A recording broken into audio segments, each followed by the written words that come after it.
400 million billion schmillion up to now 600 flagillion schmillion billion. Let Uncle Joe take this away. Somewhere between 700 billion and $1,300 billion. Hey guys, Rafi here from the Endgame Investor. We got a lot to talk about today. A lot happening in the silver market, a lot happening in the palladium market. I'm going to bring those two things together. JPMorgan is selling a whole bunch of silver, 14.2 million ounces over the last 2 days, bringing them from eligible stockpiles to registered to sell against contracts. That's a total of 2,850 contracts of silver they're selling, and silver goes to delivery in 2 days. Palladium also goes to delivery in 2 days, and some whacked out stuff is happening in palladium. We're also going to go into the COTs in palladium, the commitment of traders report, which is which categories of traders are in what category. Are they short? Are they long palladium? You'll see these numbers are really, really unique. They've never happened before in history, and something is happening in that market. The first thing we're going to talk about today is JPMorgan. They're up to something big.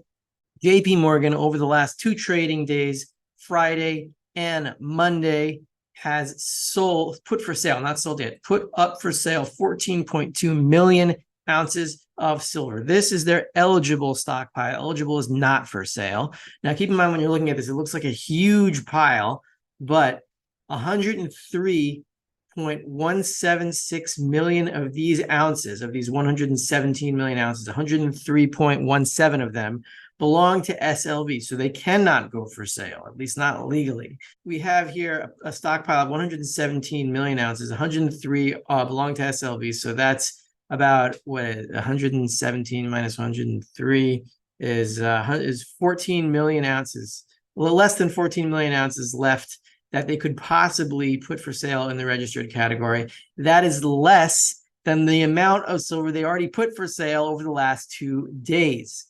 They put 14.2 million ounces for sale. Why they put 14.2 million ounces for sale? Probably because they got to cover a big short position when silver goes to delivery over the next 2 days. Now look at this red line. This is where the supply is now. You can't see it here because I can't zoom in on this chart, but we're down here at the 117 million ounce mark, and that is below this low from July 2020. This is when they shuttled 30 million ounces of silver from the eligible stockpile to the registered for sale pile in July 2020, or right before July 2020, when those record amounts of deliveries are being made. This is the second biggest drawdown in eligible stocks to sale since then, second biggest ever, I think. So what I'm saying is JPMorgan is almost out of silver to sell. This is very exciting. Now we're going to move to palladium. Something even bigger is happening there, I think.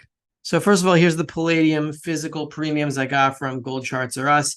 You can see here that they're at 14.1%. This is a high since the 2008 financial crisis. Now I want you to look at what happened here with palladium premiums. This was the financial crisis here, and palladium premiums, physical premiums, went from about 6%, it looks like 6.5%, to just under 30% in a matter of days. Now, what was happening to the physical palladium stockpile at that time? Well, we go to the next chart here, and right where 2009 hit, which is right where that, this is not to scale, right? Because this is a different length of time here. I can't really adjust these charts. So this is where that huge premium spike happened. And you see here that the physical stockpile went from down about 100,000 ounces, right? That little, spike down here. That was encouraged by the spike in premiums. And how many ounces do we have now? Here we have the palladium commitment of traders. The red guys are the non-commercials, the speculators. They're almost always long palladium because they're speculating on the price. They go long. And the commercials meaning the producers of palladium and the bullion banks, the swaps, the market makers, are almost always short. They're almost always in the bottom in the blue. Except now, the situation is reversed. You see here that now the blue is on top, the red is on the bottom. This almost never, ever happens. It means that the commercial palladium producers are now long palladium. Why would you be long the metal that you produce? And the speculators are short palladium. And look at the price of palladium since this reversal happened. It's been going down and down and down. The hedge funds, the speculators in palladium futures are now short palladium to a degree that they have never, ever been, going back all the way to 1985. when Palladium futures began, or at least the COTs for Palladium futures began, and we began recording who was what. So when did this last happen? It happened in the mid-90s. You see here, you can barely see it. The red is on the bottom here and the blue is on the top, just like it is now, but much more extreme now than then. And in that time frame, what happened was a huge Palladium rally. Because look, if the speculators are short and the producers are long, and the producers have every incentive to hold for delivery and force the speculators to deliver on Palladium that they don't have. And that creates a Palladium price spike, and it's good for the producers because that's what they produce. Right. And I'm going to show you the situation now leading down to 2 days until Palladium delivery. These are the last 3 days in open interest. And open interest in today's and this current spot contract, which is September, goes to delivery in 2 days. Today is August 29th. We had 5,437 open. This was Thursday, and 2,900 closed. Now, on the next day, we had 2,900 left open and 2,500 closed. And now this was Monday, the latest available numbers. We had 2,100 open, only 837 contracts closed, meaning the rollover to the next contract, the next active contract, which I think is December, has slowed down. There's 2,100 contracts open and only about 347 contracts available for delivery by the physical Palladium stores in the COMEX. This is getting down to the wire, and we could see a short squeeze. I'm not saying it necessarily will be, but yes, I am long Palladium in preparation for this because I think the price is low anyway. Now we look at the gold COTs. Same here. The reds are the speculators and the blues are the commercials. We see here the last time that the reds and the blues flipped. When was that? Ooh, look at that. February 2001. Remember February 2001 when gold hit a bottom of $253, and that was the all-time low that we'll never, ever see again?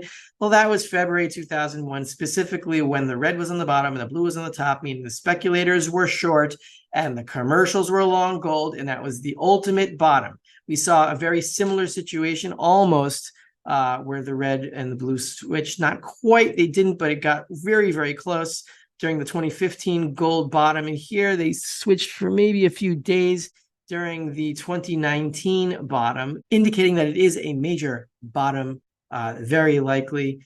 I'm not making any recommendations. I don't do that, but I am personally long Palladium for my own personal reasons. Now let's talk about Turkey. This is the month-to-month consumer price inflation indicators or index, whatever, in Turkey. And looks like we're heading back into a new round of hyperinflation. We had the last round here. Consumer prices were up like 15% a month. They're back now. I think this is 9.6% a month. So yeah, we're headed into a new round of what looks to be hyperinflation in Turkey. And this round is probably going to be even worse than the last one. This is how hyperinflation works. It goes into waves until the currency is dead. And why can't they stop doing that? Because, well, look at the Turkey central bank balance sheet, right? It's going vertical, and it's going even more vertical now in 2023. Why can't they stop? Why do they keep printing money and expanding their balance sheet? Because that's the nature of hyperinflation. It cannot be stopped. It is irresistible. It's so delicious. You'll eat until you explode. It's like a junkie that needs higher and higher and higher doses, and there's nothing you can do to stop it. And what is the Turkish central bank's balance sheet at now? Is 400 million billion schmillion up to now 600 flagillion schmillion billion. I'll let Uncle Joe take this away. Somewhere between 700 billion and $1,300 billion. And now we see that Argentina, going to Argentina now, is trying to fight its own hyperinflation with a hike in interest rates. This is a historical chart of Argentinian interest rates going back to the early 1980s or maybe late 1970s. We can see here that interest rates do not stop hyperinflation. It doesn't matter how much you hike them. Once the hyperinflation kicks in, interest rates don't matter. They can't stop it. So we see here in the late 80s, early 90s, the Argentinian central bank hiked rates to 1,400%, did nothing. The currency died anyway, died here in 2000 with this hike, and it's dying here again with this pathetic little hike to what, 100%? Who cares if it's 100%? If it's hyperinflation, the interest rates do not matter. Going to silver. Silver is pivoting off of a historic support zone going back to 2020, and it goes back even further than that. We'll go to that in the next chart, but that's 22.25. And that is exactly where the 50-week and 50-day moving average, 50-week and 200-week moving averages are now, or just around them. 22.25, we see that support zone being hit here once, twice, 3, 4. This could be 3. So 3, 4, 5, 6, 7, 8, 9 times since 2020. And we have bounced strongly off it. We're now even higher than this. I think we're around $25 or something, maybe 24.5. Don't know exactly. But if we go to the next chart, we see that this support zone is even bigger than what we see here. Going back to March 2008, it's been bounced over here. This is the recent bouncings that we saw in the last chart. Here, it was the high in 2008. It was the point that started the parabolic run to $50 in 2011. Once we broke through that, silver just went completely vertical. Here, it was a resistance zone, and here it is support once again. This is a major zone here, and if this is conquered, we might never cross it again. This is Rafi of the Endgame Investor. If you enjoyed this video, then sign up for a 2-week free trial of the Endgame Investor or become a patron on Patreon, where I talk about the divine angle to these concepts, which can be very helpful to those that are in a bind and don't know what to do or think about. I'm a very spiritual man. I can't stop eating this delicious ooze, but I'm not gonna let you die.